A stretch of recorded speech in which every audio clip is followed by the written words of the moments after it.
आपको बताया था। आज का हमारा टॉपिक है स्थितिज ऊर्जा, जिसे हम पोटेंशियल एनर्जी कहते हैं।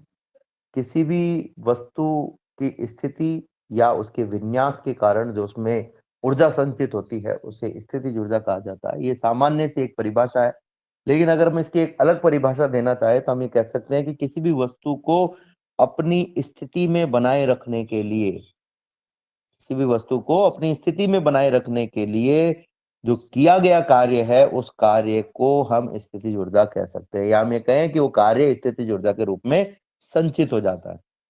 विभिन्न प्रकार के अगर ईंधनों की बात करें तो जैसे कोयला है, केरोसिन है, अल्कोहल है, सीएनजी है, एलपीजी है, इनमें जो स्थितिज ऊर्जा है वो रासायनिक ऊर्जा के रूप में संचित होती है। इसलिए इनकी स्थितिज ऊर्जा को रासायनिक स्थितिज ऊर्जा भी हम कहते हैं। बहुत सारे ऐसे तत्व भी हैं जिनमें जो ऊर्जा होती है, स्थितिज ऊर्जा, वो नाभिकीय ऊर्जा के रूप में संचित होती है, जैसे यूरेनियम है, रेडियम है, थोरियम है। इनमें जो ऊर्जा होती है उसे हम नाभिकीय स्थितिज ऊर्जा भी कह सकते हैं। अब ये जो स्थितिज ऊर्जा है, इसके विभिन्न रूपों के बारे में तो हम देख ही रहे हैं। इसमें एक बहुत ही महत्वपूर्ण रूप है जो हमारे पूरे चैप्टर में बहुत जगह काम आएगा, वो है गुरुत्वीय स्थितिज ऊर्जा। देखिए, मैंने आपको कल एक डेमो भी बताया था कि कोई वस्तु है, वो आपके हाथ में है, मान लीजिए। इस वस्तु को ऊपर की ओर अगर आपको लेके जाना है तो इसके दो तरीके हैं। पहला तरीका, इस वस्तु को ऊपर की ओर उछाल दीजिए। आप देखेंगे जब भी इस वस्तु को ऊपर की ओर उछाला जाएगा तो ऊपर की ओर जाते हुए वस्तु के वेग में कमी आने लगेगी और उच्चतम बिंदु पर इसका वेग 0 हो जाएगा। वापस अगर वस्तु नीचे की ओर आएगी तो इसका जो वेग है पुनः बढ़ने लगेगा और बढ़ते बढ़ते अपने अधिकतम मान को प्राप्त कर लेगा। यानी दोनों स्थितियों में इसके वेग में परिवर्तन हो रहा है। दूसरा तरीका हमारे पास में है कि इस वस्तु को हम हाथ में उठाए उठाए ऊपर की ओर बढ़ाएं। इस वस्तु को क्या करें, हम हाथ में उठाएं और उठाए उठाए ही हम इसे ऊपर की ओर बढ़ाएं, तो भी ये वस्तु जो है ऊपर की ओर बढ़ाए, तो ये वस्तु को जैसे जैसे आप ऊपर की ओर लेकर के जाओगे, ठीक वैसे वैसे हम इसमें देखेंगे इससे वेग में कोई परिवर्तन नहीं होता। जितना वेग हमारे हाथ का होगा उतना ही वेग इस वस्तु का माना जा सकता है, लेकिन हाथ के सापेक्ष अगर मैं वस्तु का वेग मानूं तो वो 0 होगा। हाथ के सापेक्ष वस्तु का वेग कितना होगा? 0 होगा। तो ऐसी स्थिति में हम एक प्रकार से क्या कर रहे हैं, इस वस्तु को ऊपर की ओर ले जाने के लिए। अब देखिए, जब वस्तु कहीं पर भी स्थित है तो उस समय इस पर एक बल नीचे की ओर कार्य कर रहा है जिसका मान है mg। अगर आपको इसको ऊपर की ओर उठाना है तो इतना ही बल इस पर ऊपर की ओर लगाना पड़ेगा। इतना ही बल आपको ऊपर की ओर लगाना पड़ेगा। क्यों लगाना पड़ेगा? क्योंकि अगर आप इस पर इतना बल नहीं लगा पाएंगे तो इसे आप विस्थापित नहीं कर पाएंगे, इसे विस्थापित नहीं कर पाएंगे। इसीलिए भारी चीजों को उठाने में आपको जोर आता है, आपको बल लगाना पड़ता है ज्यादा, आपको थकावट महसूस होती है, और हल्की चीजों को उठाने में आपको कम थकावट महसूस होती है क्योंकि कम ऊर्जा खर्च होती है। तो जब इसको आप ऊपर की ओर उठाएंगे तो ऊपर की ओर ले जाने पर इस वस्तु पर जो बल आप आरोपित करेंगे, उस बल के प्रभाव में जो इसका विस्थापन होगा, उस बल और विस्थापन का जो गुणनफल है उसे हम कहेंगे कार्य। ये कार्य ही इसकी ऊर्जा के रूप में संचित हो जाता है। इसे हम कहते हैं गुरुत्वीय स्थितिज ऊर्जा। तो हम ये कह सकते हैं कि किसी भी पिंड को गुरुत्वीय बल के प्रभाव में किसी एक बिंदु से दूसरे बिंदु तक, गुरुत्वीय बल के प्रभाव में किसी एक बिंदु से दूसरे बिंदु तक उठाने में किया गया कार्य, या किसी पिंड को पृथ्वी सतह से ऊपर उठाने में किया गया कार्य, उसकी स्थितिज ऊर्जा के रूप में संचित हो जाता है और इसे हम इसकी गुरुत्वीय स्थितिज ऊर्जा कहते हैं। अब मान लीजिए कि पिंड जो है m द्रव्यमान का है और इसको h ऊंचाई तक आपको लेके जाना है, यहां से लेकर के और इस h ऊंचाई तक लेके जाना है। तो हम कहेंगे पिंड पर जो बल लग रहा है वो कितना होना चाहिए, क्योंकि पिंड पर mg बल नीचे लग रहा है तो इतना ही बल ऊपर की ओर भी लगना चाहिए। तो कार्य W बराबर क्या हो जाएगा, बल F डॉट विस्थापन S। ठीक है, आपके द्वारा लगाया गया बल, आपके द्वारा लगाया गया बल इस mg बल के बराबर होना चाहिए कम से कम। अगर इससे ज्यादा हो गया तो इस वस्तु में त्वरण उत्पन्न हो जाएगा। ठीक है, इसलिए हमारा बल कितना होना चाहिए, इसके बराबर होना चाहिए, त्वरण उत्पन्न नहीं करना हमें, तो हमारा बल भी mg बल ही होना चाहिए। तो ये बल तो हो गया mg, ठीक है, डॉट एट s, विस्थापन हो गया s। अब ये जो mg बल है और ये जो s विस्थापन है, इन दोनों के मध्य कोण की हम बात करें तो mg इंटू s डॉट को हटाया आ गया cos थीटा। इस थीटा की हम बात करें तो चूंकि mg बल जो हम लगा रहे हैं, mg बल एक बल तो नीचे लग रहा है, ठीक इतना ही बल हम भी लगा रहे हैं, तो ये जो बल ऊपर की ओर लग रहा है और विस्थापन भी ऊपर की ओर हो रहा है, तो दोनों के मध्य कोण कितना होगा? 0। ऐसी स्थिति में कॉस थीटा में थीटा की जो वैल्यू है वो हो जाएगी 0। कॉस जीरो का जो मान होता है वो होता है 1। तो आपके पास में हो जाएगा mg इंटू एस। अब अगर इस विस्थापन s को हम नापना चाहें कि कितना विस्थापन हुआ है, तो चूंकि हमने इसको h ऊंचाई तक उठाया है तो इसका विस्थापन भी h ही होना चाहिए। तो s के स्थान पर हम क्या लिख सकते हैं? h लिख सकते हैं। तो ये जो कार्य है ये हो जाएगा हमारे पास में mg इंटू एच। ये जो कार्य है यही स्थितिज ऊर्जा के रूप में संचित होता है। तो U बराबर हो जाएगा W बराबर mgh। ध्यान से सुनिएगा, फिर से मैं इसकी परिभाषा को बोल रहा हूं।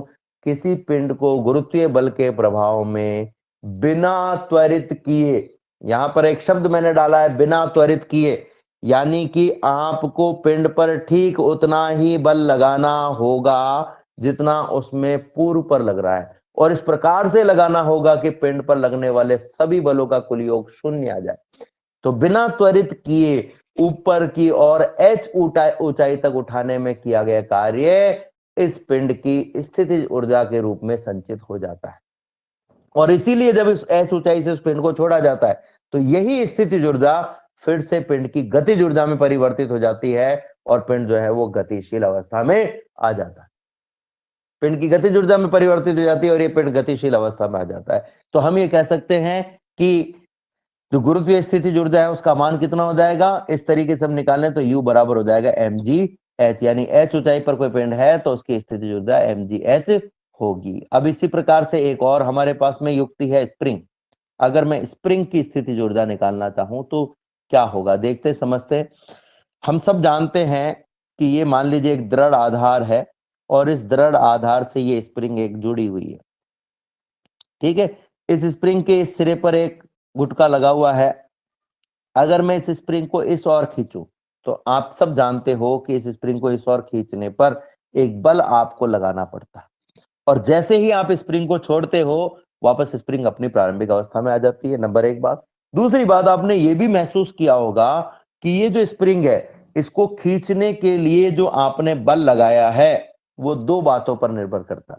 पहला कि ये स्प्रिंग किस पदार्थ से बनकर मिलकर के बनी हुई है, और दूसरा कि इस स्प्रिंग को कितना खींचा जा रहा है। जितना ज्यादा आप खींचोगे उतना ज्यादा बल आपको लगाना पड़ेगा। और दूसरा कि ये पदार्थ जो है वो जितना हार्ड होगा, जितना कठोर होगा, उतना ही ज्यादा बल आपको लगाना पड़ेगा। मुलायम होगा तो कम बल लगाना पड़ेगा। तो हम ये यहां पर ये कह सकते हैं, हम ये देख कह सकते हैं कि जो स्प्रिंग है उसको खींचने के लिए आपको कोई ना कोई बल लगाना पड़ रहा है। क्यों लगाना पड़ रहा है? क्योंकि स्प्रिंग अपनी प्रारंभिक अवस्था में आने के लिए फिर से इस पर एक बल लगा रही है जिसका मान है प्रत्यानयन बल F बराबर F is proportional to x से हुक के नियम से निकाल सकते हैं। इसका मान होता है F बराबर माइनस का kx। माइनस के kx का मतलब यहां पर माइनस का kx नहीं है, प्रत्यानयन बल का मान तो kx ही है। माइनस का मतलब है जिस दिशा में इसका विस्थापन हो रहा है उसकी ठीक विपरीत दिशा में बल लग रहा है, उसके ठीक विपरीत दिशा में बल लग रहा है। यानी कि अगर मुझे इस स्प्रिंग को विस्थापित करना है तो बिना त्वरित किए अगर मैं इसे विस्थापित करना चाहूं, बिना त्वरित किए यानी कि इसमें किसी प्रकार का त्वरण उत्पन्न नहीं होना चाहिए, तो मुझे इतना ही बल इस पर लगाना पड़ेगा, और वो भी इस दिशा में। यानी मेरे द्वारा लगाया गया बल हो गया के एक्स। कितना हो गया ये बल? के एक्स। ये माइनस के एक्स है तो ये के एक्स। अब ये के एक्स क्यों लिया? क्योंकि ये विस्थापन की दिशा में लग रहा है इसलिए, ठीक है। अब देखो, जब आपने स्प्रिंग को विस्थापित किया और स्प्रिंग को विस्थापित करोगे तो स्प्रिंग की लंबाई क्या होगी? बढ़ जाएगी। यहां तक आपने विस्थापित कर दिया। आपको इस पिंड को इसी स्थिति में रोके रखना है, तो इसके लिए आपको लगातार इस पर बल लगाए रखना पड़ेगा जिससे स्प्रिंग पीछे की तरफ नहीं जाए। इस बल द्वारा जो भी कार्य किया जाएगा स्प्रिंग को इस स्थिति में बनाए रखने के लिए, वो इस स्प्रिंग की स्थितिज ऊर्जा के रूप में संचित हो जाता है। और इसीलिए जब हम स्प्रिंग को छोड़ते हैं तो यही स्थितिज ऊर्जा स्प्रिंग की गतिज ऊर्जा के रूप में परिवर्तित हो जाती है और स्प्रिंग तेजी से पीछे की ओर जाती है। तो हमें क्या करना पड़ेगा? इस बल द्वारा जो हमने लगाया है, इस बल द्वारा जो कि हमने लगाया है, उस बल द्वारा किए गए कार्य का मान हमें ज्ञात करना पड़ेगा। तो सबसे पहली बात तो हमने कितना बल लगाया उसकी हम बात करेंगे। दूसरी बात कि स्प्रिंग पर जो बल लग रहा है वो हम हुक के नियम से कह सकते हैं कि किसी भी स्प्रिंग पर प्रत्यास्था की सीमा में जो भी प्रत्यानयन बल होता है जो स्प्रिंग अपने ऊपर अपने आप लगाती है वापस प्रारंभिक अवस्था में आने के लिए, वो प्रत्यानयन बल इसके विस्थापन के समानुपाती होता है। प्रोपोर्शनलिटी को चिन्ह को हटाएं तो हम यहाँ पर एक कांस्टेंट लिखेंगे k, और अगर मैं इसे सदिश रूप में लिखना चाहूं तो मैं लिख सकता हूं इसका जो मान है वो होता है माइनस का kx। ठीक है, माइनस का kx क्यों? क्योंकि जो प्रत्यानयन बल है वो स्प्रिंग को जिस दिशा में खींचा जाता है, जैसे मान लीजिए इस तरफ खींचा जा रहा है तो इधर और लगेगा, अगर स्प्रिंग को दबाया जा रहा है, इस तरफ दबाया जा रहा है, तो ये प्रत्यानयन बल इससे वापस अपनी प्रारंभिक अवस्था में लाने के लिए पीछे की ओर कार्य करेगा। यानी जिस भी दिशा में स्प्रिंग के का विस्थापन होगा उसके ठीक विपरीत दिशा में ये बल कार्य करेगा। ठीक है, F बराबर माइनस का kx। अब हम ये कहेंगे कि स्प्रिंग को हमें विस्थापित करना है dx दूरी तक, तो हमें कितना बल लगाना पड़ेगा? हमें इस प्रकार से बल लगाना है कि कुल बल 0 होना चाहिए। तो मान लीजिए हमारे द्वारा लगाया गया बल जो है वो है F, ठीक है, और जो स्प्रिंग का जो बल है वो है Fs। सपोज इन दोनों का जो कुल योग है वो कितना आना चाहिए बच्चों? वो आना चाहिए हमारे पास में 0। F और Fs का जो कुल योग है वो 0 आना चाहिए। तो हम क्या कहेंगे यहां से? हम कहेंगे F बराबर माइनस का Fs। F बराबर माइनस का Fs। अब अगर मैं F की वैल्यू निकालना चाहूं तो माइनस, और F की वैल्यू होती है माइनस का kx, तो हमारे पास में आ जाएगा F बराबर kx। F बराबर kx। अब हमने स्प्रिंग को मान लीजिए विस्थापित किया इस दिशा में, ठीक है, तो विस्थापित करने में कितना कार्य करना पड़ेगा? तो मान लीजिए मैंने इसको dx दूरी तक विस्थापित किया। मैंने अल्प विस्थापन क्यों लिया? क्योंकि संपूर्ण विस्थापन में आप देख रहे हैं कि जैसे जैसे विस्थापन का मान बढ़ रहा है वैसे वैसे बल का मान भी बढ़ रहा है, यानी बल का मान कांस्टेंट नहीं है, यानी ये एक परिवर्ती बल का उदाहरण है। और परिवर्ती बल के लिए कार्य का मान अगर हमें निकालना हो तो हम सब जानते हैं कार्य का मान कितना होता है। अल्प विस्थापन के लिए कार्य का मान होगा dw बराबर f डॉट dx। ये f वो बल है जो हमारे द्वारा लगाया गया है, वो बल नहीं है जो स्प्रिंग द्वारा लगाया गया है, हमारे द्वारा जो लगाया गया, क्योंकि हमारे द्वारा लगाया गया बल ही स्प्रिंग की गतिज ऊर्जा स्थितिज ऊर्जा के रूप में संचित होता है। हमारे द्वारा जो बल लगाएंगे, हम जो ऊर्जा खर्च करेंगे, हमारी जो ऊर्जा खर्च होगी वो स्प्रिंग की स्थितिज ऊर्जा के रूप में संचित हो जाएगी। हमारी ऊर्जा का मतलब जो भी स्प्रिंग को विस्थापित कर रहा है उसकी ऊर्जा से है। ठीक है, अगर मैं संपूर्ण विस्थापन के लिए कार्य निकालना चाहूं तो इसका इंटीग्रेशन कर दीजिए, कर दिया dw कहां से कहां तक? 0 से w, और इधर हमने इंटीग्रेशन कर दिया x1 से 0 से x तक। मान लीजिए प्रारंभ में बिल्कुल भी विस्थापित नहीं किया था और अंत में जो विस्थापन है वो x दूरी तक है। ये हो गया हमारे पास में f डॉट dx। सबसे पहले तो आपको डॉट को हटाना पड़ेगा। dw का इंटीग्रेशन होता है w कहां से कहां तक? 0 से w तक। dw का इंटीग्रेशन हमने कर दिया, समाकलन हमने कर दिया 0 से x f into D x into cos of theta. अब हमारे द्वारा लगाया गया बल किस दिशा में है? मान लीजिए इस दिशा में है, तो स्प्रिंग का विस्थापन किस दिशा में होगा? वो भी इसी दिशा में होगा। जिस दिशा में हम बल लगाएंगे उसी दिशा में स्प्रिंग का विस्थापन होता है। विस्थापन और बल तब एक दूसरे के विपरीत होते हैं जब बल प्रत्यानयन बल हो, लेकिन बल अगर बाह्य बल है, हमारे द्वारा लगाया गया बल है, तो विस्थापन की दिशा में होता है। तो इन दोनों के बीच का जो कोण आएगा वो कितना आएगा? 0 डिग्री। तो यहां पर हम क्या कर सकते हैं? 0 से x f dx cos 0, और cos 0 का मान होता है 1। तो यहां पर आप रख दीजिए cos 0 की जगह 1, ये हमने रख दिया। और इसके साथ ही मैं यहाँ पर f का मान भी रखूंगा, दोनों मान यहाँ पे रखना हूं मैं। तो देखिए यहाँ पर हमारे पास में पहले बात तो ये जो w है यहाँ पर हम लिमिट रख देते हैं। एक बार उच्च सीमा रखी तो w आया माइनस, फिर उसके बाद में इस w की जगह निम्न सीमा रखी 0 आया, तो w माइनस 0 बराबर हो गया w बराबर। लेफ्ट साइड में, राइट साइड में हमारे पास में क्या रह गया? समाकलन 0 से x, f की जगह आ गया k x, dx की जगह dx, और cos 0 की जगह आ गया 1। ठीक है, तो ये हमारे पास में आ गया है, इसको हम सॉल्व करने वाले हैं अभी। ठीक है, सबसे पहली बात की समाकलन में हम क्या करते हैं? ये f बराबर kx हमने यहां से लिखा है, ये आप देख सकते हो यहां से। समाकलन में और अवकलन में सबसे पहले आप क्या करेंगे? कांस्टेंट को बाहर निकालें। ये जो k है इसको अपन कहते हैं स्प्रिंग नियतांक, इस k को हम क्या कहते हैं? स्प्रिंग नियतांक कहते हैं। तो सबसे पहले तो मैं क्या करूंगा? इस k को बाहर निकाल लेता हूं। तो हमारे पास में क्या आएगा? देखो बच्चों, w बराबर k बाहर आ गया, गुणा 0 से x, समाकलन 0 से x, x dx। अब एक फॉर्मूला होता है x की पावर n का, x के सापेक्ष समाकलन करो तो आता है x की power n plus 1 upon n plus 1। तो ऐसे ही इस x का अगर हम x के सापेक्ष समाकलन करें तो हमारे पास में क्या आएगा, तो हम यहाँ से देख सकते हैं कि यहाँ पर x की जो पावर है ओरिजिनली वो है 1। यहाँ पर n थी तो x की पावर n प्लस 1 आया, नीचे भी n प्लस 1 आया, लेकिन हमारे पास में ओरिजिनली कितनी है, 1 है। तो इसका अगर हम समाकलन करेंगे तो क्या आएगा, w बराबर के समाकलन x की पावर n की जगह आ गया 1, ये n की जगह 1 आ गया, प्लस 1 अपॉन 1 प्लस 1। ठीक है, और कहां से कहां तक, 0 से x तक। अब इसको सॉल्व करते हैं, w बराबर के x की पावर 1 प्लस 1 हो गई 2 और नीचे भी हो गया 2। ठीक है, कहां से कहां तक, 0 से x तक। जब भी आपको लिमिट के मान रखने हो तो आप जो कांस्टेंट है उसको बाहर निकाल सकते हो।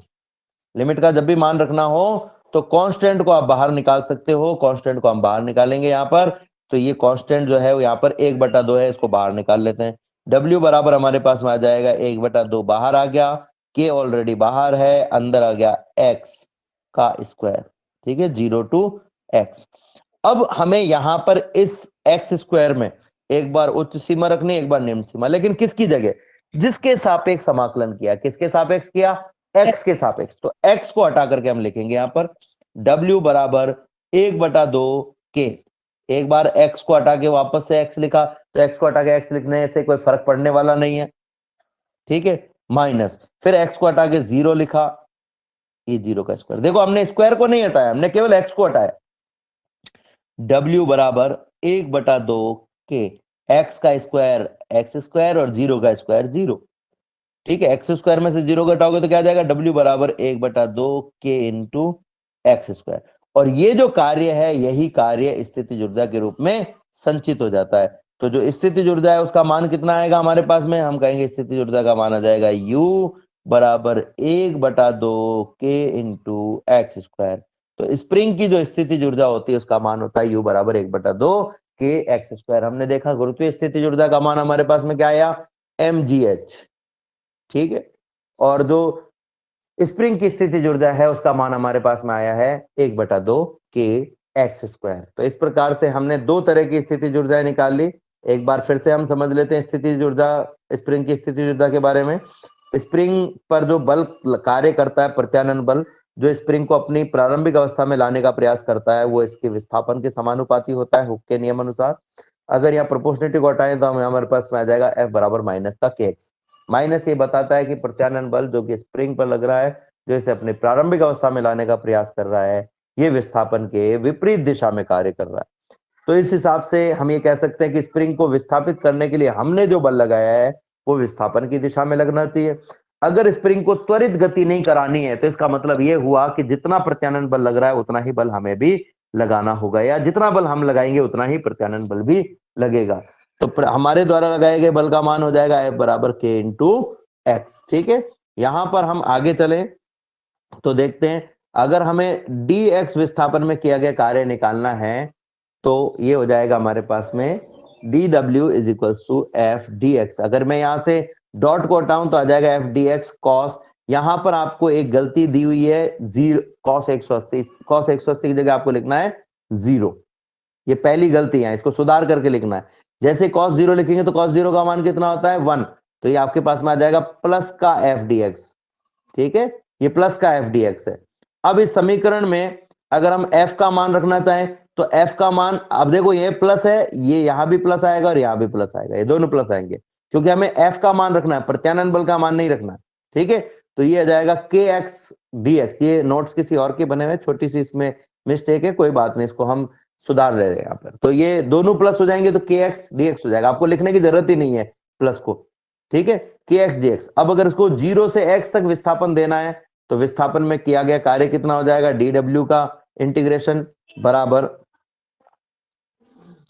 dw का इंटीग्रेशन बराबर के एक्स डी एक्स। ठीक है, ये हम यहां पर देख लेते हैं के एक्स डी एक्स। अब यहां पर अगर मैं dw का इंटीग्रेशन करूं तो w आता है, जैसे मैंने अभी आपको बताया था। और यहां से k को बाहर निकालने x की पावर 1 का इंटीग्रेशन करेंगे तो आएगा x की पावर 1 + 1 अपॉन 1 + 1। कहां से कहां तक? 0 से x तक।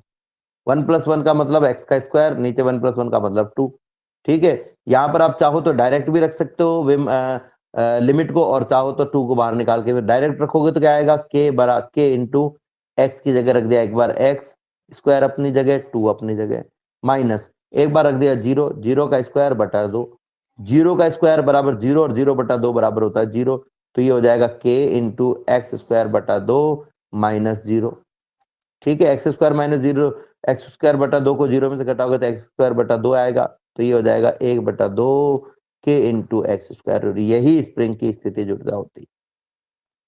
तो इस प्रकार से हम स्प्रिंग की स्थितिज ऊर्जा ज्ञात कर सकते हैं। अगला जो टॉपिक है वो इंपॉर्टेंट टॉपिक है, उस पर हम चलेंगे। और ये इंपॉर्टेंट टॉपिक इसलिए भी है क्योंकि इस पर छोटा प्रश्न बहुत बार आता है। संरक्षी बल किसे कहते हैं, असंरक्षी बल किसे कहते हैं। तो संरक्षी बल क्या है और असंरक्षी बल क्या है, ये हमें समझना है। सामान्य सी अगर मैं परिभाषा देना चाहूं संरक्षी और असंरक्षी बल की, तो ध्यान से समझिएगा। मान लीजिए कि किसी पिंड पर कोई बल लगा किया जा रहा है बिंदु ए से बी तक। ठीक है, यदि इस पिंड को किसी बल के अधीन किसी भी पथ से विस्थापित करने में किया गया कार्य इसके केवल प्रारंभिक और अंतिम बिंदु की स्थिति पर निर्भर करे, ये कार्य जो है वो पथ पर निर्भर नहीं करे, तो इसे हम संरक्षी बल कहते हैं। और अगर ये पथ पर निर्भर करे तो इसे हम संरक्षी बल की जगह असंरक्षी बल कहते हैं। तो संरक्षी बल की 3 परिभाषाएं मैं बताऊंगा। नंबर 1 बात कि यदि किसी बल के अधीन किसी पिंड को गतिशील करने में किया गया कार्य प्रारंभिक और अंतिम बिंदु की स्थिति पर निर्भर करता है, प्रारंभिक और अंतिम बिंदु की स्थिति पर निर्भर करता है, तो इसे हम संरक्षी बल कहते हैं। दूसरी परिभाषा कि किसी पिंड को किसी बल के अधीन गति करने में किया गया कार्य पथ पर निर्भर नहीं करता है, प्रारंभिक और अंतिम बिंदु की स्थिति पर निर्भर करता है। इसका मतलब क्या है? पथ पर निर्भर नहीं करता है। तो ये जो कार्य होगा इस बल को हम कहेंगे संरक्षी बल। अब मान लीजिए ए से बी तक जाने के लिए 3 रास्ते हैं। एक रास्ता ये फर्स्ट वाला है, एक रास्ता ये सेकंड वाला है, और एक रास्ता जो है ये थर्ड वाला रास्ता है। ठीक है, इन तीनों रास्तों से जाने पर जो कार्य के मान है वो W1, W2 और W3 आते हैं। अगर इन तीनों का मान समान आ रहा है, सपोज W1, W2 और W3 का, तो समझ लो कि ये बल संरक्षी बल है। और अगर समान नहीं आ रहा है तो इसका मतलब ये असंरक्षी बल। ठीक है, एक और बात कि अगर एक पूर्ण चक्र में, ये एक पूर्ण चक्र है, इस पूर्ण चक्र में किए गए कार्य का मान मैं निकालना चाहूं, इस पूर्ण चक्र में किए गए कार्य का मान मैं निकालना चाहूं, यदि इस किए गए कार्य का मान 0 आ जाए, 0 क्यों? क्योंकि प्रारंभिक और अंतिम बिंदु एक ही है। तो अगर किए गए कार्य का मान 0 आ जाए तो समझ लो ये संरक्षी बल है, और अगर 0 नहीं आया तो समझ लो ये संरक्षी बल नहीं है। ठीक है, तो ये 2 तरह के बल हमने देखे, संरक्षी बल और असंरक्षी बल। एक और परिभाषा हम इसकी देख सकते हैं, ऐसा बल। अब देखो एक पूर्ण चक्र में क्या हो रहा है संरक्षी बल में, कि जो किया गया कार्य है उसका मान 0 आ रहा है। ठीक है, हम सब जानते हैं किए गए कार्य का मान गतिज ऊर्जा में परिवर्तन के तुल्य होता है। इसका मतलब यह हुआ कि अगर एक पूर्ण चक्र में किए गए कार्य का मान 0 है तो गतिज ऊर्जा में कोई परिवर्तन नहीं होगा, और गतिज ऊर्जा में परिवर्तन नहीं होगा इसका मतलब यह हुआ कि प्रारंभिक और अंतिम गतिज ऊर्जाएं समान होगी। अंतिम गतिज ऊर्जा बराबर प्रारंभिक गतिज ऊर्जा। तो हम क्या कह सकते हैं? हम ये कह सकते हैं कि यदि किसी पूर्ण चक्र में किए गए कार्य के कारण, या हम कहें कि पूर्ण चक्र में गतिज ऊर्जा में कोई परिवर्तन नहीं होता है, तो समझ लीजिए कि यह बल संरक्षी बल है। क्योंकि गतिज ऊर्जा में परिवर्तन नहीं हुआ इसका मतलब इसमें कोई कार्य नहीं किया गया। और अगर गतिज ऊर्जा में परिवर्तन हो गया है तो इसका मतलब ये एक असंरक्षी बल है। तो अब देखो संरक्षी बल की तीनों चारों परिभाषाएं मैं एक साथ बोलूंगा। पहली परिभाषा कि यदि किसी पिंड के द्वारा किसी बल के अधीन किया गया कार्य प्रारंभिक और अंतिम बिंदु की स्थिति पर निर्भर करता है, पथ पर निर्भर नहीं करता है, तो यह बल संरक्षी बल कहलाता है। यदि एक पूर्ण चक्र में किसी पिंड द्वारा बल के अधीन किया गया कार्य शून्य हो, बल के अधीन किया गया कार्य शून्य हो, तो समझ लीजिए कि एक संरक्षी बल है। और तीसरा कि किसी पिंड द्वारा एक पूर्ण चक्र में, किसी पिंड द्वारा एक पूर्ण चक्र में गतिज ऊर्जा में कोई परिवर्तन नहीं होता है, तो समझ लीजिए कि ये बल संरक्षी बल है, जिसके अधीन ये पिंड गति कर रहा है। ठीक है। इसके अलावा अगर हम असंरक्षी बल की परिभाषा देना चाहें तो पहली परिभाषा मैं दे सकता हूं कि ऐसा बल जिसके अधीन किसी पिंड द्वारा किया गया कार्य प्रथम और अंतिम बिंदु की स्थिति के साथ साथ पथ पर भी निर्भर करता है, तो उसे हम असंरक्षी बल कहते हैं। दूसरी परिभाषा कि एक पूर्ण चक्र में किया गया कार्य शून्य नहीं हो, तो भी उसे हम असंरक्षी बल कहेंगे। और तीसरी परिभाषा जिसकी एक पूर्ण चक्र में गतिज ऊर्जा में परिवर्तन अनिवार्य रूप से होता है, शून्य परिवर्तन नहीं होता है, तो भी उसे हम असंरक्षी बल कहेंगे। तो ये जो परिभाषाएं हैं वो संरक्षी और असंरक्षी बलों की परिभाषाएं हैं, इंपॉर्टेंट है, परीक्षा में इन पर प्रश्न आता है, तो इस तरीके से हम इसको समझ सकते हैं। अब गणितीय रूप में हम कहना चाहें तो हम कह सकते हैं कि ऐसा बल जिसके लिए एक पूर्ण चक्र में डेल के का मान 0 हो और कार्य का मान 0 हो, ये संरक्षी बल है। जिसके लिए डेल के और कार्य का मान 0 नहीं हो, वो असंरक्षी बल है। ठीक है। अगले भाग पर हम चलते हैं। अगला भाग है यांत्रिक ऊर्जा। किसी भी पिंड की स्थिति या विन्यास के कारण जो उसमें ऊर्जा होती है उसको हम कहते हैं स्थितिज ऊर्जा, और गतिशील अवस्था के कारण जो ऊर्जा होती है उसको हम कहते हैं गतिज ऊर्जा। किसी भी पिंड की स्थितिज ऊर्जा और गतिज ऊर्जा का जो योग होता है उसे कहा जाता है यांत्रिक ऊर्जा। तो यांत्रिक ऊर्जा क्या है? एक प्रकार से किसी पिंड की स्थितिज ऊर्जा और गतिज ऊर्जा का योग है। ठीक है। यांत्रिक ऊर्जा क्या है? किसी पिंड की स्थितिज ऊर्जा और गतिज ऊर्जा का योग है। और अगर मैं इसको लिखना चाहूं तो मैं लिख सकता हूं, यांत्रिक ऊर्जा को अगर मैं ई से लिखना चाहूं, गतिज ऊर्जा को मैं के से लिखना चाहूं, स्थितिज ऊर्जा को मैं यू से लिखना चाहूं, तो हम कहेंगे ई बराबर के प्लस यू, के प्लस यू। अब अगर कोई पिंड संरक्षी बलों के अधीन गति कर रहा है, ध्यान से सुनना मेरी बात को, बहुत इंपॉर्टेंट बात है, संरक्षी बलों के अधीन कार्य कर रहा है, गति कर रहा है, तो उसकी यांत्रिक ऊर्जा हमेशा कांस्टेंट रहती है, बदलती नहीं है। इसका मतलब यह हुआ कि गतिज ऊर्जा और स्थितिज ऊर्जा का जो योग है वो भी कांस्टेंट रहता है, नियतांक रहता है। इसका मतलब यह हुआ कि जितना गतिज ऊर्जा में परिवर्तन होगा ठीक उतना ही स्थितिज ऊर्जा में भी परिवर्तन होगा। लेकिन गतिज ऊर्जा में वृद्धि होगी तो स्थितिज ऊर्जा में कमी होगी, स्थितिज ऊर्जा में वृद्धि होगी तो गतिज ऊर्जा में कमी होगी। तो हमारे पास में जो समीकरण है वो क्या होगा? हम कहेंगे हमारे पास में समीकरण आ गया के बराबर के प्लस यू बराबर 0, के प्लस यू बराबर 0। ठीक है। अब अगर मैं इस u को दूसरी तरफ लेके जाऊं तो हम कहेंगे k बराबर माइनस का u, मतलब k बढ़ेगा तो u घटेगा और k घटेगा तो u बढ़ेगा। ठीक है। अच्छा, एक और खास बात कि जब मैं कहता हूं k प्लस यू बराबर 0 नहीं कहना है, k प्लस यू बराबर नियतांक, मैंने गलती से k प्लस यू बराबर 0 कह दिया, k प्लस यू बराबर नियतांक। इसका मतलब यह होता है कि किसी एक स्थिति में, संरक्षी बलों के अधीन किसी एक स्थिति में गतिज ऊर्जा और स्थितिज ऊर्जा का जो योग आएगा और दूसरी स्थिति में गतिज ऊर्जा का और स्थितिज ऊर्जा का योग जो आएगा वो हमेशा बराबर आएगा। मान लीजिए प्रारंभ में गतिज ऊर्जा और स्थितिज ऊर्जा का योग आया है 10 जूल, तो किसी भी स्थिति में गतिज ऊर्जा और स्थितिज ऊर्जा का योग निकालना ये 10 जूल ही आएगा, अगर बल संरक्षी बल है तो। ठीक है। तो संरक्षी बलों के अधीन हम क्या कह सकते हैं?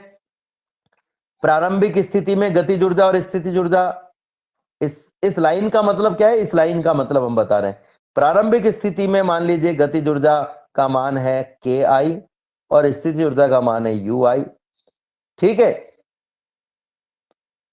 और अंतिम स्थिति में गतिज ऊर्जा का मान है के एफ और स्थितिज ऊर्जा का मान है मान लो यू एफ। तो प्रारंभिक अवस्था में इन दोनों का योग और अंतिम अवस्था में इन दोनों का योग ये हमेशा बराबर आएगा संरक्षी बलों के अधीन। यानी किसी भी स्थिति में गतिज ऊर्जा और स्थितिज ऊर्जा का योग निकालना वो हमेशा बराबर ही आएगा।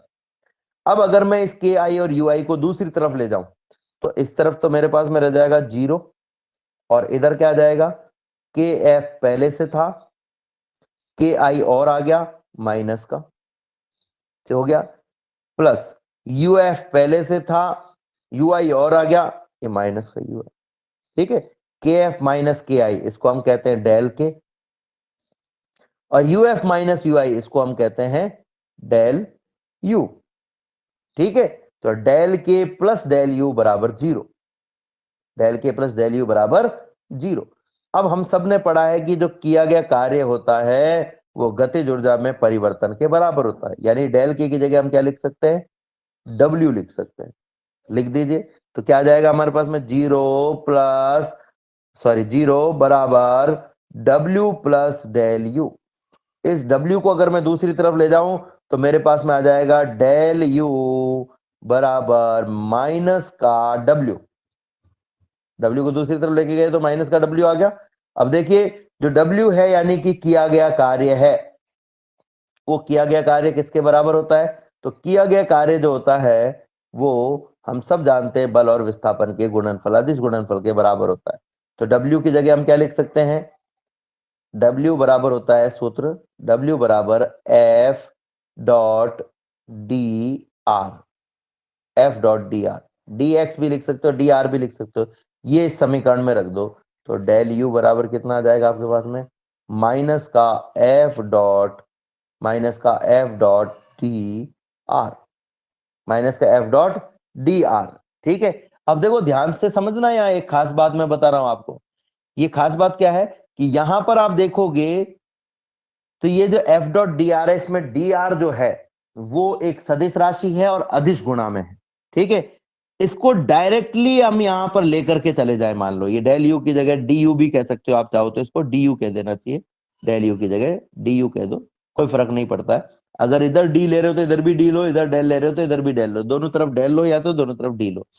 इस डी आर को इधर ले जाऊं तो D you upon D R बराबर हो जाएगा आपके पास में माइनस का एफ, या हम ये कहें कि इसको माइनस से गुणा कर दिया तो D you upon D R बराबर हो जाएगा एफ। ठीक है, पहली बात, किसी अदिश राशि का सदिश राशि के सापेक्ष अवकलन जो होता है उसको हम कहते हैं ग्रेडियंट यानी कि प्रवणता, ग्रेडियंट यानी प्रवणता। तो इसे हम क्या कहेंगे, u का gradient, gradient of u minus बराबर f।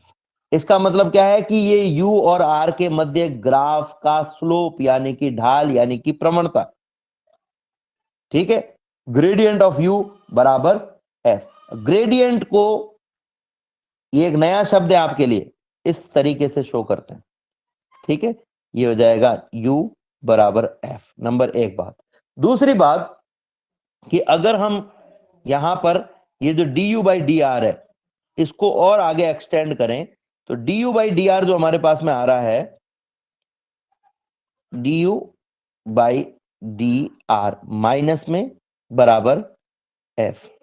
ठीक है, अगर केवल एक्स दिशा में मैं इसका मान निकालना चाहूं तो यहां आर की जगह एक्स आ जाएगा और एफ की जगह एफ का एक्स घटक आ जाएगा हमारे पास में। तो ये आ जाएगा हमारे पास में माइनस का D U by D x बराबर प्लस का एफ एक्स।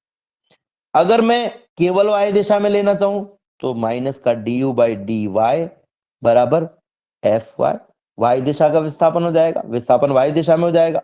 और अगर केवल z दिशा में लेना चाहें तो, केवल z दिशा में लेना चाहें तो D U by D Z बराबर एफ जेड। ठीक है, ये इसको लिखने का तरीका है। एक और तरीका हमारे पास में है, एक और तरीका हमारे पास में क्या है, देखिए ये जो r है ये एक सदिश राशि है। ठीक है, और जो f है वो भी एक सदिश राशि है।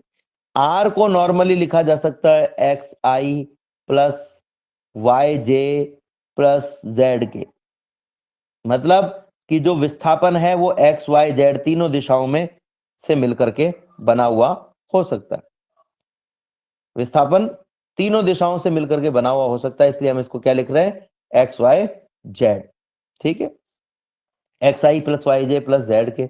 इसी प्रकार से जो एफ है उसको हम लिख सकते हैं एफ बराबर एफ एक्स आई cap plus F Y J cap plus F Z K cap. तो विस्थापन को एक्स को हमने क्या लिख दिया, आर को हमने क्या लिख दिया, एक्स आई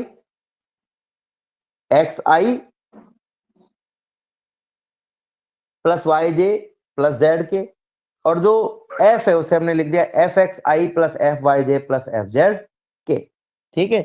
अब अगर मैं इसको इस समीकरण में रखना चाहूं तो ये समीकरण क्या बन जाएगी हमारे पास में, डी यू बाई आर की जगह हो जाएगा डी एक्स।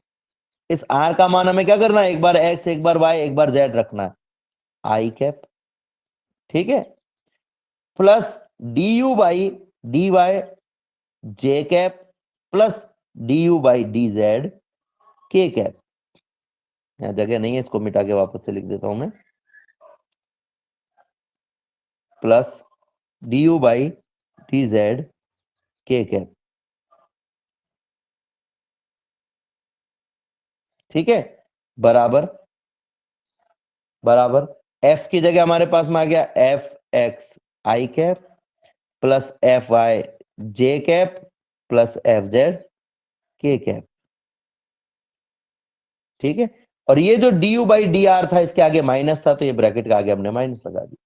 ये इसको लिखने का एक तरीका है, बस और कोई नहीं है। आपको इस पे ज्यादा दिमाग पे जोर नहीं डालना है कि अरे इसका फायदा क्या है, फायदा कुछ नहीं, इसको लिखने का तरीका, बस इसका फायदा क्या है जो हम पहले देख चुके हैं कि अगर आपको एक्स दिशा का बल निकालना है एफ एक्स, तो एक्स दिशा में जो विस्थापन है उसके सापेक्ष अवकलन करो।